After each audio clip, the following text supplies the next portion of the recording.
সন্তানের আমানত পিতামাতা আদায় করবে। ব্যবসা বাণিজ্য যারা করে, ব্যবসা বাণিজ্যের মধ্যেও ভেজাল যদি দেওয়া হয়, মানুষের অগোচরে চক্ষুর আড়ালে অনেক কিছু করা সম্ভব, কিন্তু মানুষ না জানলেও দেখতেছেন কে? আল্লাহ। মানুষ দেখে না, দেখে কে? আল্লাহ। আল্লাহর চোখ ফাঁকি দেওয়া সম্ভব নয়। এইভাবে এক কাফেলা হজ করার জন্য মক্কার অভিমুখে রওনা হইলেন। একটি দল হজ করার জন্য, কাবাগর তাওয়াফের জন্য মক্কায় রওনা করলেন। মক্কা যাওয়ার পূর্বেই একটা স্থানে একটা লোক, ওই দলের মধ্যে একটা লোক, কি ভালো একটা লোক ইন্তেকাল করলো, মারা গেল। পথিমধ্যে মারা যাওয়ার কারণে তাকে কবরস্থান, তাকে কবর দাফন কাফন সেরে আবার বাকি লোকজনগুলা কাবার দিকে রওনা করবে। তাদের সঙ্গী এক ভাই, ভালো একজন লোক, যে নামাজ পড়তো, রোজা রাখতো, দান সৎকা করতো, ভালো ভালো কথা বলতো, এমন একজন লোক তাদের মধ্য থেকে একজন দুনিয়ার থেকে বিদায় নিলেন। তার দাফন কাফন করার জন্য তাকে ওই পথিমধ্যে কোনো একটা স্থানে দাফন করার জন্য যখন কবর করা হলো, কবরের মধ্যে যখন রাখবে, কবরের মধ্যে একটা কালো সাপ এসে ভরপুর হয়ে যায়। কবরের মধ্যে একটা সাপ এমনভাবে কবরটা পুরো দখল করে বসে আছে। অবস্থা, ভয়াবহ অবস্থা দেখার পর ভিন্ন আরেকটি কবর খনন করা হলো। যেই কবরে রাখবে, ওই কবরের মধ্যে আবারও সেই আরেকটি সাপ এসে কবরটা ভরে গেল। একটা সাপ এসে কি কবর ভরা। পুনরায় আরেকটি কবর খোঁড়া হলো, সেই কবরের মধ্যেও যখন রাখবে, আবার একটি কালো সাপ এসে কবরটা ভরপুর হয়ে গেল। বারংবার এমন হওয়ার পর চিন্তা করলো, এত তিনটা কবর খুললাম, একাধিক কবর খুললাম, প্রত্যেকটা কবরের মধ্যে একই অবস্থা, একই ঘটনা।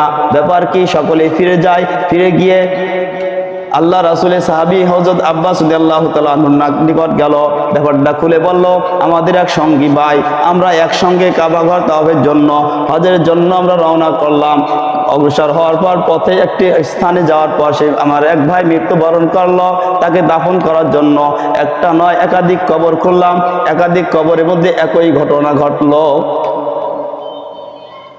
হযরত আব্বাস রাদিয়াল্লাহু তাআলা আনহু বললেন, তোমাদের ভাই কেমন ছিল? বলছে, আমাদের ভাই তো আমরা যতটা জানি, সে খুব একজন ভালো একজন মানুষ, ঠিক মতো নামাজ পড়তো, রোজা রাখতো, ভালো কথা বলতো, মানুষকে ভালো ভালো উপদেশ দিত, তার তো কোনো খারাপ কোনো দিক দেখি না, কিন্তু এমন কেন দুর্ঘটনা? বলছে, এর জন্য যদি তুমি সারা দুনিয়া যদি কবর খনন করা হয়, সব কবরগুলা কি ভরপুর হয়ে যাবে। অর্থাৎ ওই অবস্থায় তাকে দাফন করা হোক। ওই অবস্থায় তাকে দাফন করার পর তার বাড়িতে ফিরে গিয়ে তার স্ত্রীর কাছে, তার পরিবারের কাছে গিয়ে প্রশ্ন করা হলো তার ব্যাপারে জানার জন্য, যেহেতু একজন ভালো একজন মানুষ, যে নামাজ রোজা কোনো নেক কাজ ছাড়তো না, ভালো ভালো মানুষকে উপদেশ দিত, তার মৃত্যুর পর এমন কেন দুর্ঘটনা? কারণ দুনিয়ার মানুষের কাছে ফাঁকি দিতে পারলেও স্বামী তার স্ত্রীর চোখে ফাঁকি দেওয়া কি খুবই কঠিন। কারণ স্বামী কেমন, একমাত্র সার্টিফিকেট স্ত্রী দিতে পারে। দুনিয়ার মধ্যে যত কঠিন জড়ালো শক্তি মানে সার্টিফিকেট হতে পারে, তার মধ্যে শক্তিশালী সার্টিফিকেট একমাত্র স্ত্রী দিতে পারে তার স্বামীর ব্যাপারে। এছাড়া তার যত কর্মী একসাথে কাজ করে, ঘুম থেকে ওঠা পর ঘুমে যাওয়া আগ পর্যন্ত যার সঙ্গে একসঙ্গে কাজ করলো জীবনটা ভর, সে যতটা না চিনবে, স্বামী স্ত্রীর মধ্যে যে একটা গভীর একে অপরকে চেনা জানা, তার থেকে গভীরভাবে কি একে অপরকে চিনতে পারে। কারণ এই তথ্য তাহলে জানতে হলে তার স্ত্রীর কাছে যাওয়া লাগবে, পরিবারের কাছে যাওয়ার প্রয়োজন।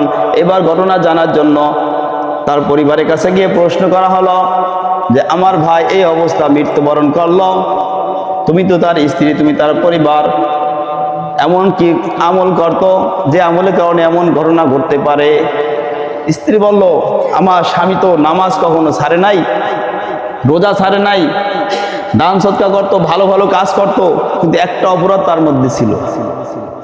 একটা অপরাধ কি?